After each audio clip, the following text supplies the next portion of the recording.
Qoz qurdu qozdan bir dəlik açaraq qozun içinə girər. Bu dəlik onun yeni dünyasına açılan bir qapıdır. Qozun içinə girən qurd başlayar qozu içərdən yeməyə.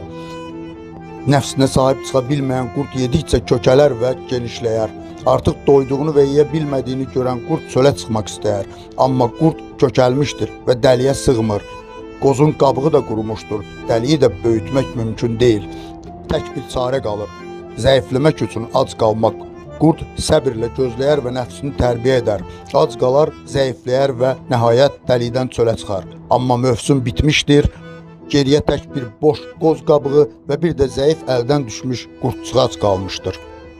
İnsanlardakı mal-mülk hərisliyi də belədir. Mal-mülk hərisliyi bitəndə mövsüm də bitər. Geriyə isə yalnız ömrün tək bir sonbaharı qalar.